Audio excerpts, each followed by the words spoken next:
Welcome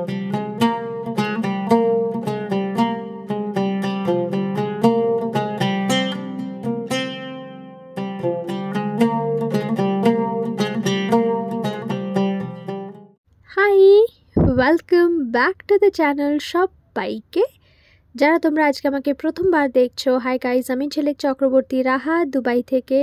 আর যারা already আমার চ্যানেলের সাথে জড়িত তাদের সবাইকে হাই, ওয়েলকাম ব্যাক। তো আজকে আমাদের সেকেন্ড ম্যারেজ অ্যানিভার্সারি।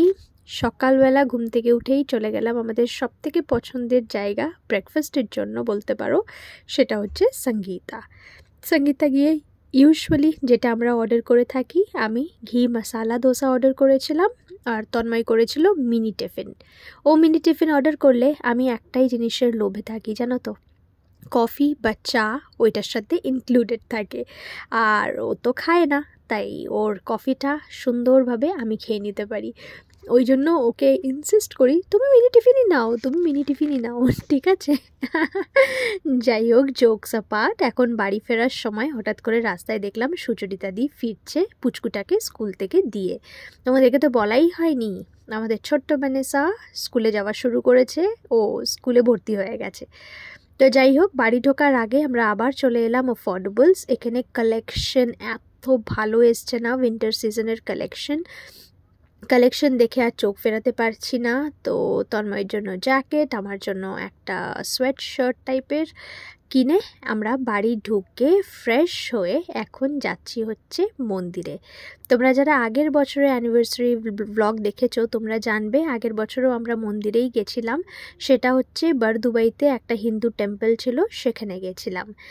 আজকে আমরা যাচ্ছি হচ্ছে আবুধাবি ব্যাপস হিন্দু টেম্পল, যেটা মোদিজি এসে ইনগ্রেশন করে গেছেন কয়েক মাস আগে। খুব বড় হিন্দু টেম্পল এটা ইউএইর। তো আমি যদি ভুল হয়ে থাকি আমাকে প্লিজ কারেক্ট করে দিও। ইউএইর সবথেকে বড় টেম্পল হচ্ছে এটাই। তো সেখানে যাব। আজকে অসপিশিয়াস ডে, আমরা প্রতি বছর চেষ্টা করছি যাতে আজকের দিনটায় অন্তত আমরা একবার হলেও ঠাকুরের কাছে যেতে পারি। তারপরে তো নিজেদের মতন করে সেলিব্রেট করা, সেটা তো আছেই। তো আমরা বাস ধরার জন্য প্রথমেই আমাদের বাড়ির সামনে থেকে ট্যাক্সি নিয়ে নিলাম। সেখান থেকে আমরা যাচ্ছি হচ্ছে আল গুবাইবা বাস স্টেশন। আল গুবাইবা বাস স্টেশন থেকে সোজা বাসে করে আমরা যাব হচ্ছে আবুধাবি।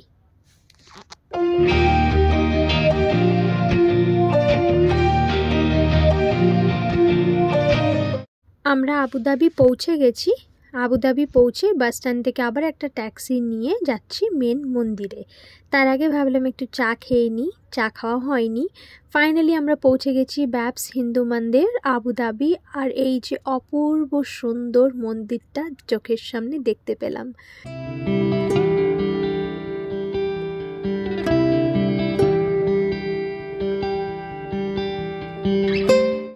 ক্যামেরা কখনোই জাস্টিফাই করতে পারবে না কত ডিভোটি এসছে নিজের প্রেয়ার্স অফার করতে। আমরা তো উইকডেজে গেছি, তাও প্রচুর লোকে ছিল ওখানে। সব জায়গা থেকে লোকে এসছে নিজেদের প্রেয়ার্স অফার করতে। আর যারা মাইথোলজির সম্পর্কে নলেজ রাখে তাদের তো মন্দিরটা বুঝতে একদম অসুবিধা হবে না। খুব ভালো করে তারা মন্দিরটা বুঝতে পারবে। সব কিছু সুন্দরভাবে ডিটেলে এক্সপ্লেন করা আছে মন্দিরটার মধ্যে। তন্ময় খুব ভালো নলেজ রাখে মাইথোলজির সম্পর্কে, তাই ও আমাকে কন্টিনিউয়াসলি এক্সপ্লেন করছিল যে ঝিলিক দেখো, রামায়ণা মহাভারতা সব কিছু কিন্তু এক্সপ্লেন করা আছে এইটুকু মন্দিরটার মধ্যেই। যে দেখো কখন রাম সীতা লক্ষ্মণ বনবাসে গেছে, বনবাসে কি কি হয়েছে, তারপরে মহাভারতা সব কিছু এর মধ্যে এক্সপ্লেন করা আছে। আর তন্ময় ভীষণভাবে এক্সাইটেড হয়ে গেছিলো মন্দিরটা দেখে, ওর এত ভালো লেগেছিল মন্দিরটা। আর এখানে না সন্ধেবেলা সন্ধে আরতি হয় জানো তো গঙ্গার মধ্যে। তো ইন্ডিয়া থেকে গঙ্গা জল নিয়ে গিয়ে ওখানে জলের সাথে মিক্স করেছে, আর ওখানেই গঙ্গা আরতিটা সন্ধেবেলা হয়। তো আমরা ভেবেছিলাম ওটা হয়তো 6:30 থেকে 7টার মধ্যে হবে, তারপরে জানতে পারলাম না, ওটা 7:30টার সময় হবে। এবার আমরা যদি 7:30 অবধি গঙ্গা আরতির জন্য ওয়েট করি আমাদের বাড়ি ফিরতে অনেক লেট হয়ে যাবে। কারণ ওখান থেকে ট্রান্সপোর্টেশনের সুবিধাটা একটু কম আর কি, তো তোমাকে ট্যাক্সি নিয়েই আসতে হবে। তো আমরাও ট্যাক্সি নিয়েই আধা রাস্তা এসছি, আধা রাস্তা আবার বাসে করে এসছি। আর এই যে দেখতেই পাচ্ছ আমার বর মশাই আমাকে সব কিছু বোঝাতে ব্যস্ত। আর সন্ধেবেলা আলো জ্বলার পর মন্দিরটা দেখতে পারছো কি সুন্দর লাগছে। ভিডিও করা, ফটো তোলা সবটাই অ্যালাউড ছিল একটা পার্টিকুলার মানে প্লেস অবধি। তারপরে একদম মন্দিরের ভেতরটা যেখানে গড গডেসেস আছে আর কি, সেখানে আর ভিডিও করা অ্যালাউড ছিল না।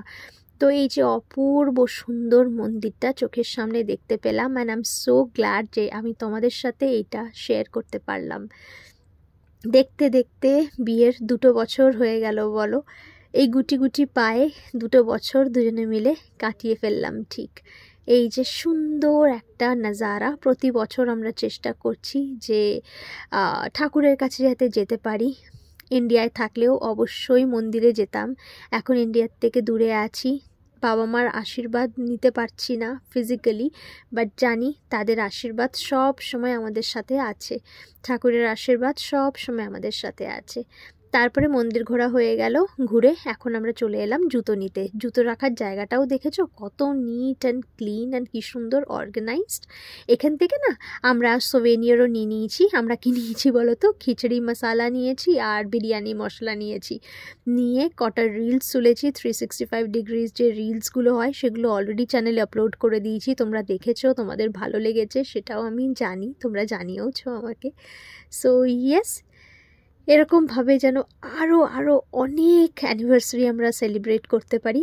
তারপরে এখানে চলে এলাম আমরা একটা রেস্টুরেন্টে। রেস্টুরেন্টটা কি সুন্দর ছিল, পুরো উডেন থিমড একটা রেস্টুরেন্ট ছিল।